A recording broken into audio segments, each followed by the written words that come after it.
വീട്ടിൽ പൊടിയൊന്നുമില്ല ഡോക്ടർ, പക്ഷേ അലർജിക്കും തുമ്മലിനും ഒരു കുറവില്ല. ഒരു അലർജിക് പേഷ്യൻ്റ് പറഞ്ഞതാണ്. ഇവിടെ പൊടിയല്ല പ്രശ്നം, ഡസ്റ്റ് മൈറ്റാണ്. നമ്മുടെ കണ്ണിന് പോലും കാണാൻ സാധിക്കാത്ത അളവിൽ ചെറിയൊരു ജീവികളാണിത്. ഇവ നമ്മുടെ തലയണയിലും മാട്രസിലും കർട്ടൻസിൽ, കാർപ്പറ്റ്സിൽ, ബെഡ്ഷീറ്റിലൊക്കെയാണ് ജീവിക്കുന്നത്. നമ്മുടെ ഡെഡ് സ്കിന്നാണ് ഇവരുടെ ഭക്ഷണം. സോ ഇതുകൊണ്ടാണ് രാവിലെ എണീക്കുമ്പോൾ എല്ലാവർക്കും തുമ്മൽ ഒക്കെ ഉണ്ടാവുന്നത്.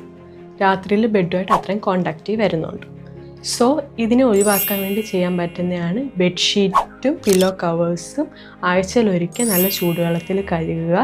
ദെൻ മാട്രസും പില്ലോയും ഒക്കെ വെയിലത്തിടുക ആഴ്ചയിലൊരിക്കൽ നല്ലോണം. ദെൻ നിങ്ങൾക്ക് പില്ലോ കവർ ചൂസ് ചെയ്യുമ്പോഴത്തേക്ക് സിപ്ഡ് ആയിട്ടുള്ള കവറുള്ളത് ചൂസ് ചെയ്യുക, അല്ലെങ്കിൽ തിക്ക് കോട്ടൺ മെറ്റീരിയലിൻ്റെ യൂസ് ചെയ്യാൻ നോക്കുക. ദെൻ ഹെവി ആയിട്ടുള്ള കാർപ്പറ്റ്സും ഹെവി ആയിട്ടുള്ള കർട്ടൻസും ഒക്കെ അവോയ്ഡ് ചെയ്യുക. ദെൻ ഹ്യൂമിഡിറ്റി കുറയ്ക്കുന്നത് അത്യാവശ്യമാണ് റൂമിൽ.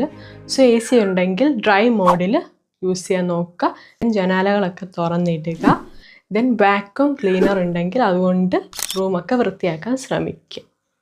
സോ ഇത് കൂടുതൽ ആൾക്കാരുടെ അറിവിലേക്കായിട്ട് ഷെയർ ചെയ്ത് കൊടുക്കുക. ഇതുപോലത്തെ ഹെൽത്ത് ഇൻഫർമേഷൻസിനായിട്ട് പേജ് മറക്കാതെ ഫോളോ ചെയ്യുക.